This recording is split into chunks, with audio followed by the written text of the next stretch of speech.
Bismillahirrahmanirrahim. Alhamdulillahi wa bihi nasta'in wa alayhi natawakkal. Wassalatu wassalamu ala Rasulillahi wa ala alihi wa ashabihi wa man tabi'ahum bi ihsanin ila yaumiddin, amma ba'd. Assalamualaikum warahmatullahi wabarakatuh. Mga minamahal ko mga kapatid, mga magulang sa pananampalatayang Islam, sa araw na ito ay araw sa mundo ng pagbabawal kontra sa tinatawag na human trafficking, pangangalakal at bentahan ng tao.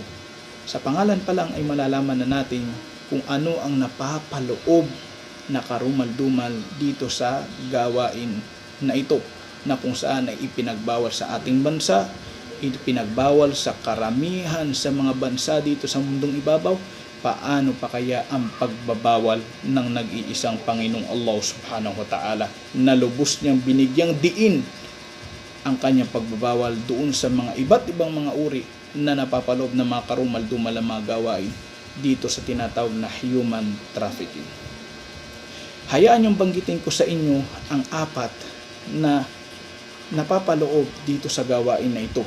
At hindi lang ito ang napapaloob, bagkus marami, pero hayaan niyong banggitin ko sa inyong apat na kung saan ay napapaloob dito sa tinatawag nating pangangalakal, pagbebenta ng tao, o di kaya ay human trafficking. Una doon ay ang pagpipilit sa isang tao na gumawa ng isang bagay na labag sa kanyang kalooban.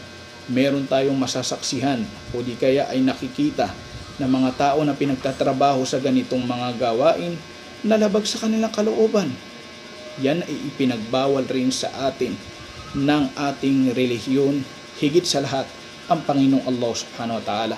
Ikalawa mga kapatid sa pananampalatayang Islam, ang hindi pagtupad sa iyong pangako, ang hindi pagiging totoo.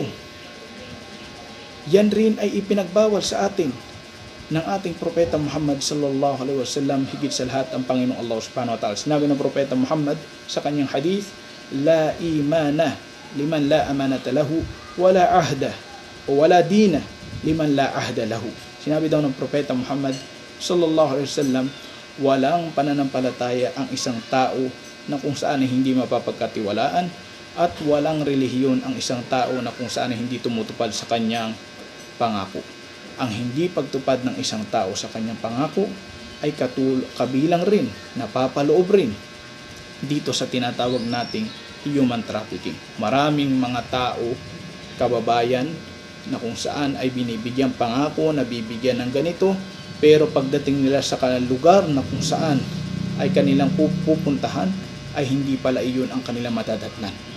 Sa lungat ng pangako na ipinangako sa kanila nitong mga tao na gumagawa nitong human trafficking.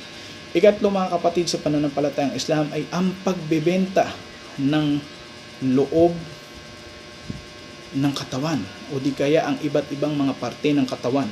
Merong mga kinukuhang mga kinikidnap ng mga bata, may mga kinikidnap na tao, at ang layunin nila doon ay para kunin ang mga loob ng katawan o di kaya ang parte ng katawan para ito ipagbenta sa iba't ibang mga tao.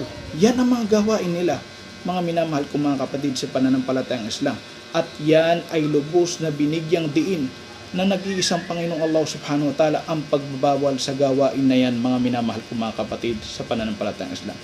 Ikaapat ay ang paggamit doon sa mga kababaihan para sila ay gumawa ng mga karumal-dumal na mga gawain, o di kaya ay pagkaakit doon sa mga kalalakihan. Hinahatak nila ang mga kababaihan na ito para makakuha ng mga iba't ibang mga kalalakihan, o di kaya ay ginagawa nilang kasangkapan na ito ay salungat sa kautusan at hindi sasang-ayunan ng relihiyong Islam ang bagay na ito, dahil sa relihiyong Islam ay ang mga kababaihan ay may napakataas na pagrespeto at may napakataas na antas na salungat dito sa gawain na ginagawa nitong mga tao na ito, gumagawa ng human trafficking. Kaya ito ay hinihiling natin kay Allah subhanahu wa ta'ala na matigilan na ito sa buong mundo at hindi na ito magpatuloy pa. Wassalamualaikum warahmatullahi wabarakatuh.